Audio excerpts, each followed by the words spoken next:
GM's ignition switch issues go back more than a decade, and here's a timeline. The faulty switch first appeared in the company's Saturn Iron back in 2001. The same problem popped up 3 years later under the Chevrolet brand.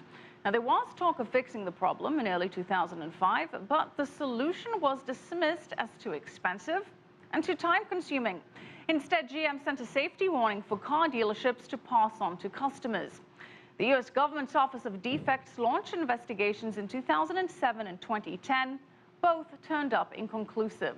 Now, late last year, GM linked the faulty key switch to dozens of car crashes.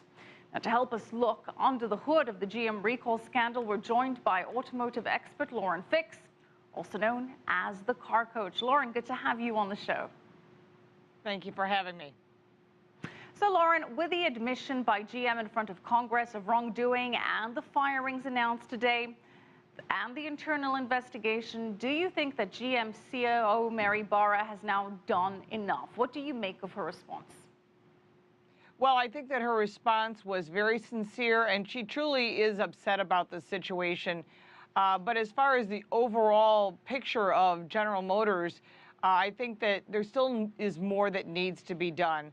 At this point, they have some internal issues of their culture. They're making a lot of changes. They've added more safety staff. They're revamping their legal department, the way they communicate in their chain of command. And I think that's a beginning of what needs to be done, that consumers really want to see that they truly care more than just words. They want to see some actions.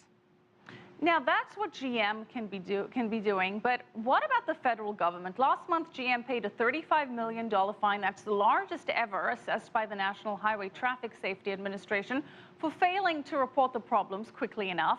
Now, GM did know about the problems with the ignition switches as early as 2001, as we just said. So can the government take any further action? Well, there is going to be further action. I know that there's going to be another hearing in August. At that time, they'll have gone through, I'm sure, combed quite deeply into the 325-page report that was presented today. Also, the National Highway Traffic Safety Administration is going to be doing some more investigations on their part. They have some statements they would like to know how they're handling things now, and if they're not handling them appropriately, there will be additional fines. All right, now, despite these recalls, GM has been doing remarkably well. Last month, sales rose 13% from a year ago, and it appears that the controversy has not put a dent in the automaker's continual expansion plans. Why are consumers not reacting to this? Well, consumers are a little confused. It's funny when you mention to someone, do you have a GM car? They say, no, I have a Saturn, and I have spoken with many drivers. And I think people misunderstand that General Motors at the time had 8 brands underneath their window. They're now down to 4. So when people think I have a Buick, they think it's a brand that stands alone. And so there's a little confusion. Or when I bought the car, they told me it had a Toyota engine. They're not thinking about, oh, that ignition switch is actually on my Saturn or it's on my Pontiac. So these are things that consumers, either they don't communicate with each other, they don't understand, and that's something that has to be addressed.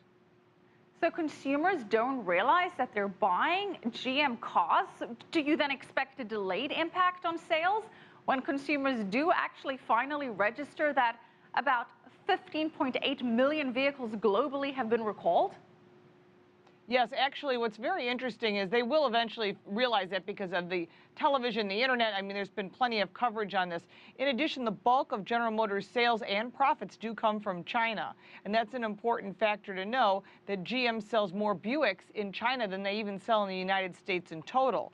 In addition, the fleet sales were up 21%, and fleet sales would be municipalities or government entities in addition to corporations. Now, mind you, when the government had their fingers into General Motors and they were actually running the business, at that point, they could have easily said that municipalities will now be buying GM vehicles for police departments and utilities, so it's very easy for fleet sales to increase.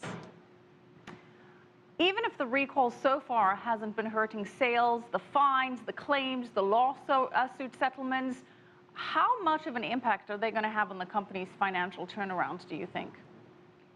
Well, I think it's going to hurt them badly. They've already had the $35 million fee. Plus, of course, you're going to be putting quite a bit of money into the billions into this fund, which we haven't got all the details on. That should be coming out in the next few weeks. I think the biggest hurt to General Motors as a brand is the brand integrity.